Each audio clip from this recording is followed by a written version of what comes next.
Igor's Custom is a sign shop the way things were before computers came around. Everything's hand drawn, hand painted, hand designed. Trying to keep the way things were alive, so nobody forgets how to properly construct the letter A. You don't just tap a keyboard and there you are, there's a letter A. You have to know how to actually put it together. I got started, I would say from, when I was young, I would run around with my dad and my uncle, and they were always taking me to car shows and drag races and all that stuff, and they were both into cars. And then my mom, her and my grandfather were into art, and I think both of those two worlds just collided, and I got into the pinstriping, and then things just went from there. When I decided to make this my living, I kind of had to widen my horizons, and I got into the sign painting and all that, which is all in the same world. It's all in the world of a sign painter. That's taken quite a bit of practice.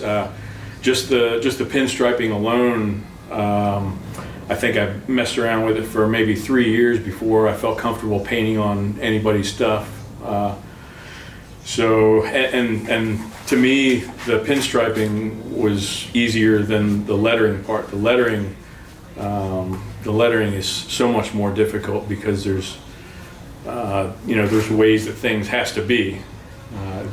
This kind of A needs to look like this specific way that a specific alphabet has to be, and that's the way it's got to look. I don't know if you've seen the big open sign. Pharrell started this open campaign for the city of Virginia Beach, and I got to design an open sign, but unfortunately COVID started right after all that, and it kind of put that on hold, so it didn't really get used as much as they intended on, but that was really fun to do. I got to do a big sign for, there's a charity that I do for the military every year, and I got to do, probably 4 years now I've done that, but 2 years ago, the piece that I did sold to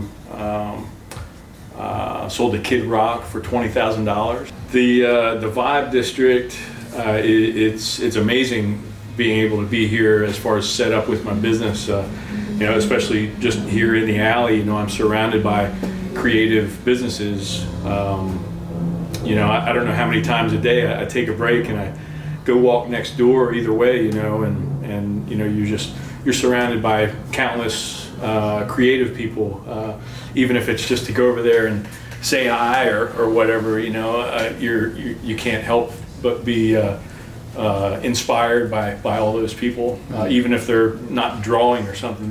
They're busy making stuff, and everybody has that creative mind, one way or the other.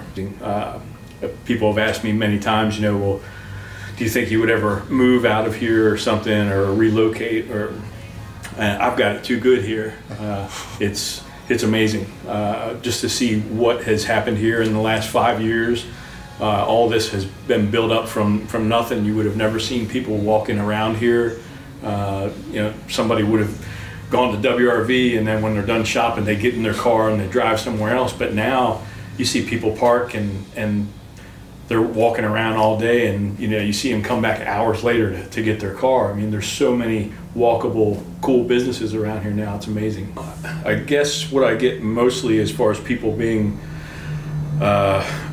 surprised is that all this stuff is done by hand. I guess a lot of people just don't even think about it. They see signs or lettering or whatever, and they just look at it mostly as this is telling me where to go. They don't think about how it's made, and then they come in here and they see somebody's actually painting every single one of those letters and all those lines and all that stuff. And I get that a lot. People are just surprised to see that all that's hand done. Super excited to actually see people out and enjoying themselves again, and supporting all the local businesses, and getting in a better place in their mind. I think everybody's equally tired of wearing masks and having to watch their spacing, and you can't do this and you can't do that. And I think, everybody's in the same thinking of that, just over it.